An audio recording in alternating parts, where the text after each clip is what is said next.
कि इस बार 65% से लेकर के और 70 से 72% तक वोट होंगे। ओवरऑल वोट जब 48% के आसपास हो गया है तो इसका मतलब है कि कहीं ना कहीं सब कुछ तय है। एक तरफ जहां कॉन्फिडेंस हाई दिख रहा है राजद का, वहीं दूसरी तरफ आपको बता दें दीपक कि आप भी घूम करके आ रहे हैं ऑफिसों में। कई ऑफिस आप गए थे, किसी ऑफिस में आपको चिड़िया भी नजर नहीं आ रही थी। वोट प्रतिशत का बढ़ना और ये कहना कि यादव समाज के लोगों को, मुस्लिम समाज के लोगों को वोट नहीं देने दिया जा रहा है, ये क्या कहता है? नोरमा ग्रुप, जो सोचता है वो करता है। आपके अपने सपनों का आशियाना।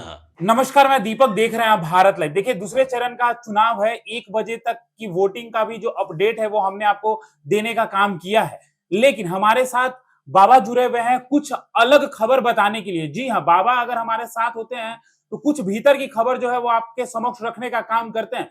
लेकिन फिर से बाबा के पास ऐसा क्या खबर आ गया जो बाबा अचानक से आए और बोले कि दीपक तुरंत से कैमरा लगवाओ और खबर के लिए तैयार हो जाओ। अब क्या है ये अचानक वाला खबर, आप देखिएगा तब आपको समझ आएगा। नीतीश कुमार को लेकर है क्या? तेजस्वी यादव को लेकर है क्या? प्रशांत किशोर को लेकर है क्या? बाबा, बहुत स्वागत है आपका। फिर से आज दूसरे चरण का चुनाव है, पहले चरण का समाप्त हो चुका है, लोग बढ़ चढ़कर हिस्सा ले रहे हैं। लेकिन इससे पहले जिस तरीके से खबरें निकल कर आ रही हैं कि बिहार के दूसरे चरण के चुनाव में कुछ बड़ा होने वाला है, कौन सा वो चीज है जो बड़ा होने वाला है बाबा? निश्चित रूप से आपने जो नाम लिए हैं, 3 लोगों के नाम आपने लिए हैं। आपने नाम लिया नीतीश कुमार का, आपने नाम लिया तेजस्वी यादव का, आपने नाम लिया प्रशांत किशोर का।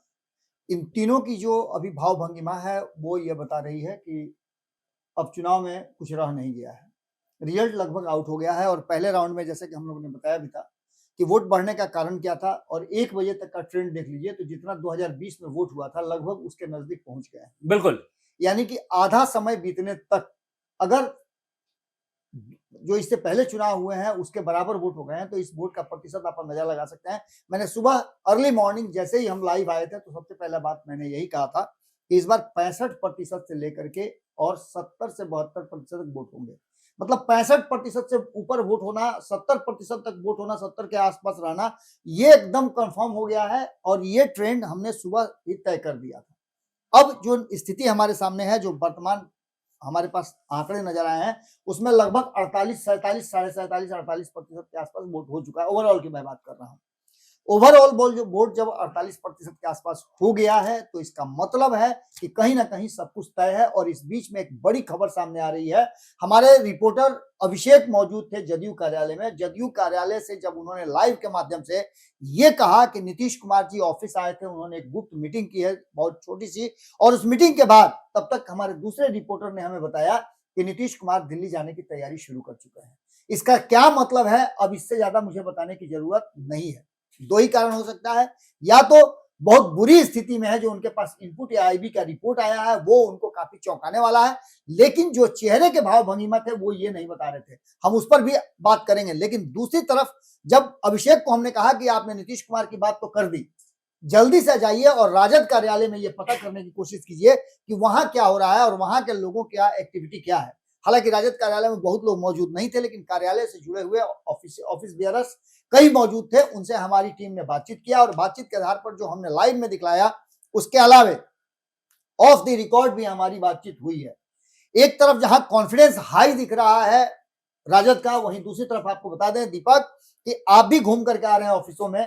कई ऑफिस आप गए थे, किसी ऑफिस में आपको चिड़िया भी नजर नहीं आ रही थी। कुछ कर्मचारी नजर आ रहे थे जो बोलने के लिए मना कर रहे थे। लेकिन राजद कार्यालय में जब हमारे कैमरे और लाइव के माध्यम से हमने बातचीत किया तो कुछ ऐसी बातें निकल करके सामने जरूर आई। एक तरफ कॉन्फिडेंस नजर आया जो कि तेजस्वी यादव ने 2 दिन पहले दिया है।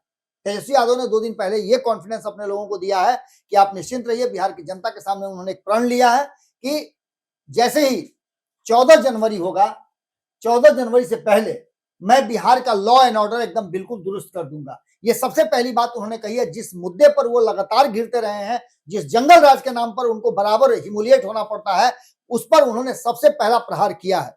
खैर, इन सारी बातों के साथ साथ जब बातचीत हो रही थी उसी दौरान हमने पता करने की कोशिश की कि क्या कुछ चल रहा है राजद के भीतर और चुनाव के जो लगातार वोटिंग प्रतिशत बढ़ रहे हैं उसके क्या मायने निकाले जा रहे हैं।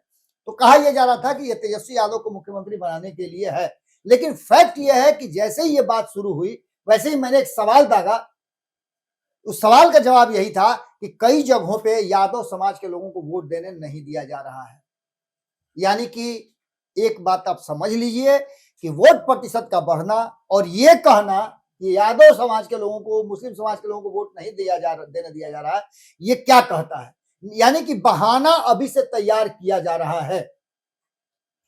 सिंपल सी बात आप समझिए कि आपने जब देखा 1 बजे तक, सुबह से लेकर के 9 बजे, 11 बजे और 1 बजे तक किस जगह से सबसे अधिक अगर वोटिंग ट्रेंड आया, किशनगंज, जहां मुस्लिम समाज के लोगों का फैसला करते हैं और वहां 70% से ज्यादा मुस्लिम समाज के लोग हैं। ये 51% लोग कौन है? क्या ये हिंदू समाज के लोग वोट करने खाली जा रहे हैं?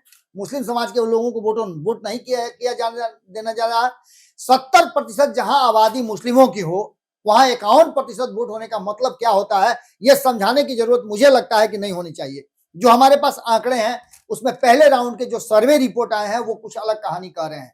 आधे समय की वोटिंग हो चुकी है और आधे समय की वोटिंग में जब नीतीश कुमार एक्शन में आ जाते हो, भारतीय जनता पार्टी के नेता बहुत ही सौम्य, सामान्य और चुप्पी साध करके बैठते हो और ये बातें कही जाती हो कि इस बार नीतीश कुमार का रिकॉर्ड बढ़िया होगा, नीतीश कुमार का प्रदर्शन बढ़िया होगा। सारे सर्वे रिपोर्ट और हमारी भी, कई लोगों ने तो कहा है, यहां तक कि नीतीश कुमार का एक नया नामकरण हुआ है, 10 हजरिया बाबा। अब 10 हजरिया बाबा का नाम आप समझ सकते हैं कि जब गांव की महिलाएं 10 हजरिया उनको कह रही हैं तो इसके मायने क्या हो सकते हैं, ये बताने की जरूरत नहीं है। 48% के आसपास वोटिंग होना भी बहुत सारी कहानी को बता रहे हैं। जो वर्तमान स्थिति है उसमें 122 सीटों का आंकड़ा यदि आपके सामने हम रख दे दीपक, तो हम चर्चा कर रहे थे, अभी हमने बात किया है, आपने देखा कि उत्तम से भी हमने बातचीत किया, आपसे भी हम लगातार बात कर रहे हैं, हम फील्ड रिपोर्टर से बात कर रहे हैं और एक एक जगह की हम रिपोर्ट ले रहे हैं। हमने राहुल से भी बातचीत किया था, उन्होंने भी बताया, प्रशांत किशोर की बात उन्होंने बताया, प्रशांत किशोर खुद फोन करने गए थे और उनके गांव में जो जश्न जैसा माहौल है, इस बात को भी हम नोटिस कर रहे हैं। एक बड़ी बात है क्या कि पहले चरण की अगर चुनाव की हम बात करें तो 1 बजे तक 42% ही वोट पड़े थे, लेकिन इस बार दूसरे चरण में यानी कि 11 नवंबर को 1 बजे तक 48% लगभग जो है वोट पड़ चुके हैं। तो मतलब कहीं ना कहीं पहले चरण के मुकाबले दूसरे चरण में जो लोग हैं वो अपने मतदान का वैल्यू समझ पा रहे हैं। निश्चित रूप से मैंने पहले राउंड के वोटिंग के समय ही बता दिया था कि जो परिस्थितियां हैं वो कुछ अलग इशारा कर रही हैं। इस बार हमने बताया था युग परिवर्तन का चुनाव है और सबको पता है कि नीतीश कुमार ने जो लोगों के सामने प्रस्ताव रखे हैं, जो अपनी प्रस्तावना रखी है, अपना विजन रखा है 5 साल का, वो भी सामने है। दूसरी तरफ एक बदलाव की बात कर रहे हैं प्रशांत किशोर, वो भी सामने है। और तेजस्वी यादव ने जो अपना विजन डॉक्यूमेंट रखा है, जो मैनिफेस्टो रखा है, उस पर भी लोग काम कर रहे हैं। बिल्कुल। जो हमारे पास 122 सीटों के आंकड़े हैं, उनमें से अभी जो वर्तमान वोटिंग चल रही है उसमें सबसे अधिक सीट भारतीय जनता पार्टी की है, जिस पर वो अपनी किस्मत आजमा रही हैं। 42 सीटें भारतीय जनता पार्टी की 2020 में जीती हुई सीटें हैं।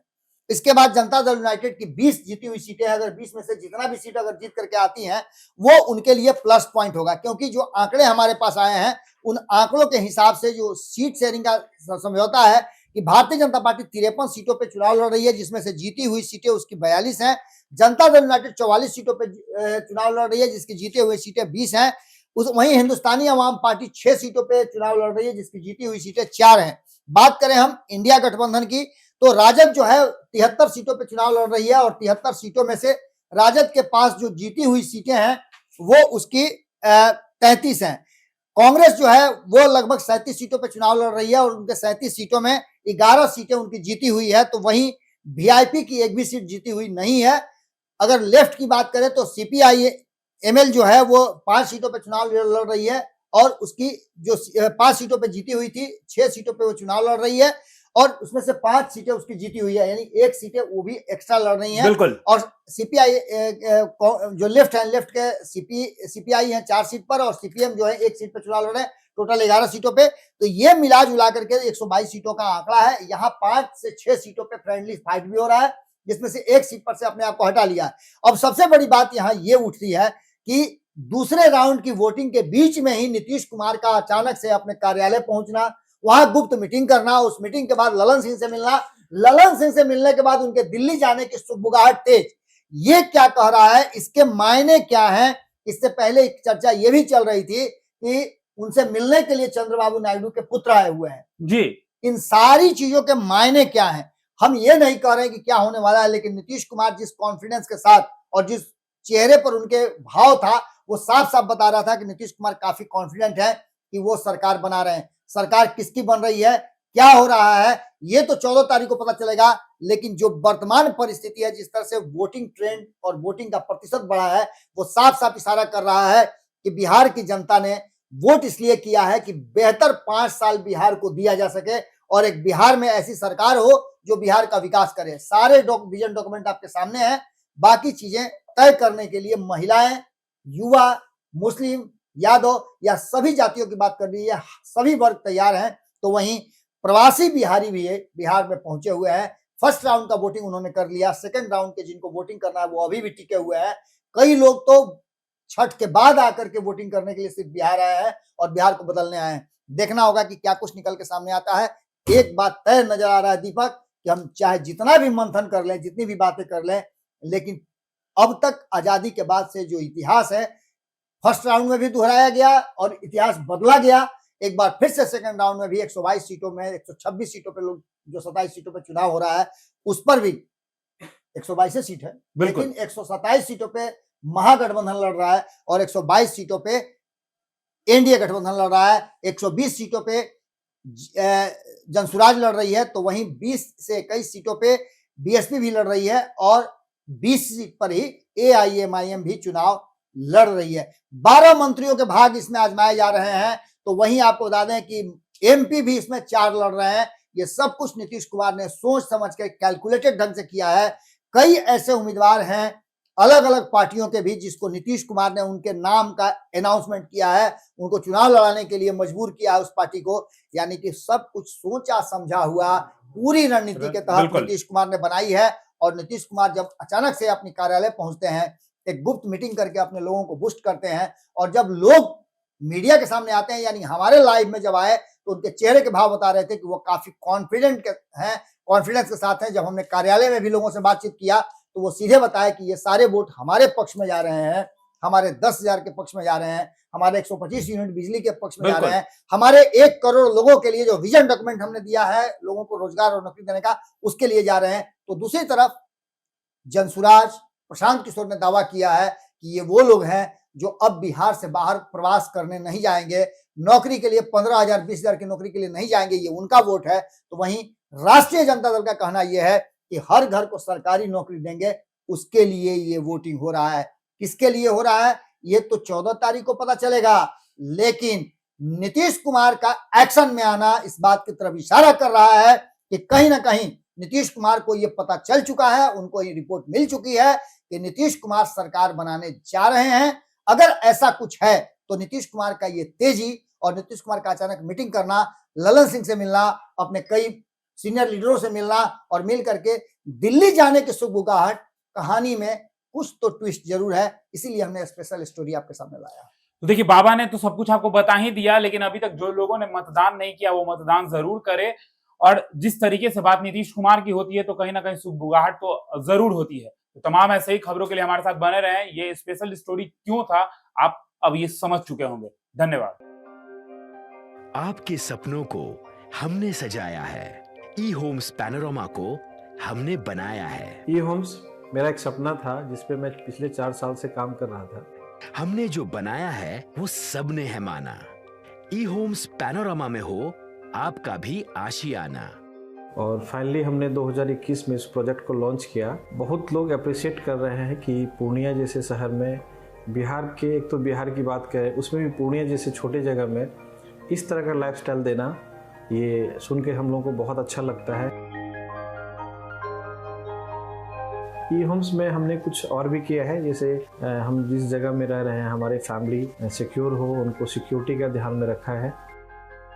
आपकी सुविधा और सुरक्षा आपके लिए खास है, ये आपका विश्वास है। इसमें आर्टिफिशियल इंटेलिजेंस का 7 लेयर सिक्योरिटी का हमने इस्तेमाल किया है। लश ग्रीन कैंपस को बनाया है। यदि हमारा बाउंड्री वाल है तो वो वर्टिकल गार्डन है।